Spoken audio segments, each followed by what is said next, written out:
আজ মহালয়া আর আজই সুরুচি সংঘের থিম সং উদ্বোধন হলো। ঢাক বাজালেন মন্ত্রী অরূপ বিশ্বাস।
সুরুচি সঙ্গে এবছর ৭২ বছরে পা দিল সুরুচি সংঘ। তাদের এদিন থিম প্রকাশ হলো, তোমাকে দেখিয়ে দেবো। আহুতি, তাদের থিম হচ্ছে আহুতি এবং সেই আহুতি তারা সাজিয়েছেন এখানে অনুশীলন সমিতির আগামী বছর হচ্ছে ১২৫ বছর হবে এবং সেই কারণেই তারা এবার অনুশীলন সমিতির ওপর থিম করেছেন এবং আমরা দেখতে পাচ্ছি যে শিল্পী অনির্বাণ দাস তিনি এই থিম সাজিয়েছেন এবং তার মতো করেই কিন্তু এখানে আলোকসজ্জাও করা হয়েছে। আজকে থিম সং প্রকাশ করা হয়েছে, যার গীতিকার এবং সুরকার উভয়ই হচ্ছেন মমতা বন্দ্যোপাধ্যায়। আর এই যে মণ্ডপ, সেই মণ্ডপ কিন্তু হচ্ছে প্লাস্টার কেটে কেটে তৈরি করা হয়েছে। বিপ্লবী বারিন ঘোষ থেকে তোমার ঋষি অরবিন্দ, তাদের সবাইয়ের ছবি রয়েছে। সামনে আমরা ঢুকেই প্রবেশ করে দেখতে পাবো যে ক্ষুদিরাম বসু, তার ছবি রয়েছে এবং তার ডেথ সার্টিফিকেট সেটাও একটা রয়েছে। অন্যদিকে তোমাকে আর একটা জিনিস দেখিয়ে দেবো। এই প্রথম একটা জিনিস আমরা পেলাম, যেটা হচ্ছে প্রেস, এখানে হচ্ছে থিম সঙের ওপর একটা নোট, থিম নোট তারা বলছেন এবং এই থিম নোটটা তৈরি করা হয়েছে। বিপ্লবীরা এরকম বই, সেই বইয়ের ভেতরে কিন্তু তারা তাদের যে আগ্নেয়াস্ত্র, সেই আগ্নেয়াস্ত্র তারা রাখতেন। তো এই যে বইটা প্রকাশ করা হয়েছে, এই বইটাকেও সেরকমভাবেই করা হয়েছে যে এই বইয়ের ভেতরে বিপ্লবীরা এরকমভাবে আগ্নেয়াস্ত্র নিয়ে ঘুরতেন। সেই হিসেবে এই আহুতি অনুশীলন সমিতির বীর সেনানীদের স্মৃতিতে উৎসর্গীকৃত এই একটা আলাদাভাবে নোটও বের করা হয়েছে। অর্থাৎ একদিকে থিম নোট, তার পাশাপাশি থিম সং, যেটা হচ্ছে মমতা বন্দ্যোপাধ্যায় গীতিকার এবং সুরকার, এবং তার পাশাপাশি আমরা এখানে রয়েছি যেখানে তোমাকে দেখিয়ে দিচ্ছি যে এইটা পুরো মণ্ডপটা জুড়ে কিন্তু বিপ্লবীদের চিত্র তুলে ধরা হয়েছে। একেবারে পুজোর মরশুম শুরু হয়ে গিয়েছে, বুঝতেই পারছেন। একদিকে শ্রীভূমি স্পোর্টিং মা যেখানে গয়নায় সেজে উঠেছেন, তারপর সুরুচি সংঘ একেবারে ঢাকের বোল উঠেছে সেখানে। আর এবার আপনাদের দেখাবো মদিয়ালি ক্লাব, যেখানে আজ হলো মায়ের চক্ষুদান।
মদিয়ালি ক্লাব দক্ষিণ কলকাতার অত্যন্ত পরিচিত ক্লাব। ৯১ বছরের এই ক্লাবে বেশ কিছু রীতি প্রথম থেকে মেনে আসা হয়, তার মধ্যে একটি মহালয়া চক্ষুদান। যেটা মহালয়া চক্ষুদান সম্বন্ধে যে বিষয়টি বলা হয় যে মহালয়ে চক্ষুদান করার কিন্তু আলাদা করে কোনো ধর্মীয় রীতি নেই, কিন্তু এটা একটা প্রথার মতন বহু বছর ধরে পালন হয়ে আসছে। বিশেষ করে বনেদি বাড়িতে যখন পুজো হতো সেই আমল থেকেই এই প্রথা পালন হয়ে আসছে। এখন বিভিন্ন মণ্ডপ বিভিন্নভাবে দুর্গাপুজো হয়, সেখানে সবসময় শিল্পীরা মহালয়াতেই চক্ষুদান করেন এমন নয়, কিন্তু মহালয়া এবং চক্ষুদান এই দুটো শব্দের মধ্যে একটা আত্মিক যোগাযোগ অবশ্যই রয়েছে এবং সেই জায়গা থেকেই মুদিয়ালি তাদের প্রথা মেনে মহালয়ার দিন চক্ষুদান সেরে থাকে।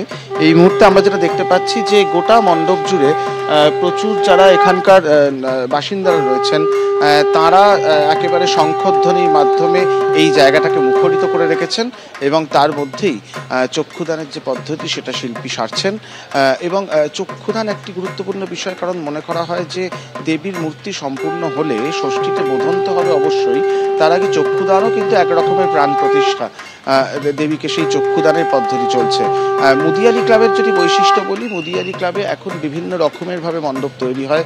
এবারেও আত্মশুদ্ধি থিমের ওপর এই মণ্ডপটিকে তৈরি করা হয়েছে, কিন্তু মুদিয়ালিতে বরাবর যেটা করা হয়, যে থিমই হোক না কেন প্রতিমার যে রূপ সেটা কিন্তু অপরিবর্তিত থাকে এবং কৃষ্ণনগরে বানানো হয়, কৃষ্ণনগরের শিল্পীরা এই মূর্তি বানান। প্রতিমার রূপ অপরিবর্তিত থাকে, শুধুমাত্র তার সাজ বদল হয়, শাড়ি বদল হয়, তাছাড়া প্রতিমার মুখ এবং তার যে গঠন সেটা তারা অক্ষুণ্ণ রাখেন প্রতি বছর। ঠিক সেরকমভাবেই এবছরের মণ্ডপ তৈরি হয়েছে, এইভাবে প্রতিমা তৈরি হয়েছে এবং যে রীতি আমরা পালন হতে দেখি মহালয়ার দিন চক্ষুদানের, সেই মহালয়ার চক্ষুদানের রীতি এই মুহূর্তে চলছে। আমরা দেখতে পাচ্ছি যে দেবী দুর্গার যে ত্রিনেত্র, তার মধ্যে ডান এবং বাম নেত্রতে যে তুলি বোলানোর কাজ সেটা এই মুহূর্তে চলছে এবং তারপরেই মণি প্রতিষ্ঠা এবং সবশেষে তৃতীয় চক্ষুদান হবে। একটা সময় সাপেক্ষ বিষয়, যারা শিল্পী তারা বারবার বলে থাকেন যে মূর্তি তৈরি যেমন একটি কঠিন এবং একটি শৈল্পিক বিষয়, চক্ষুদান ঠিক ততটাই শৈল্পিক বিষয়।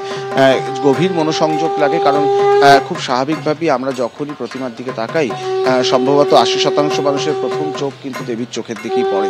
সেই জায়গা থেকে এই প্রথা অত্যন্ত গুরুত্বপূর্ণ এবং যেটা তোমাকে বলছিলাম যে এর কোনো ধর্মীয় অনুষঙ্গ সেই অর্থে নেই, কিন্তু এটি একটি রীতি বা প্রথার মতন হয়ে এসছে যে বেশ কয়েকটি বাড়িতে থেকে শুরু করে মণ্ডপ তারা মনে করেন যে মহালয়া চক্ষুদান একটি রীতি এবং সেটি একটি শুভ রীতি। সেই রীতি মেনেই এই মুহূর্তে চক্ষুদান চলছে। এই পদ্ধতি যথেষ্ট লম্বা, কারণ আমি তোমাকে বলছিলাম যে অত্যন্ত যত্ন এবং মনোসংযোগ সহকারে শিল্পীকে এই কাজ করতে হয় এবং সেই মতোই কিন্তু এই মুহূর্তে চক্ষুদান চলছে। আস্তে আস্তে এই চক্ষুদানের পরই দেবীর মূর্তির দিকে তাকালে যে দেবীত্ব ভাব সেই প্রাণ প্রতিষ্ঠার বিষয়টিও কিন্তু হবে। তারপরে ষষ্ঠীতে গিয়ে বোধন এবং দুর্গাপুজো শুরু।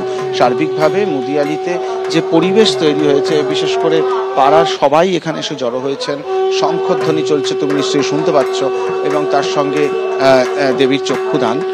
এটা কিন্তু বলাই চলে যে দুর্গাপুজোর সূচনা লগ্ন যে মহালয়ার দিন থেকেই মোটামুটি মানুষের মননে শুরু হয়ে যায়, সেটা কিন্তু এখন যথেষ্টই স্পষ্ট হচ্ছে।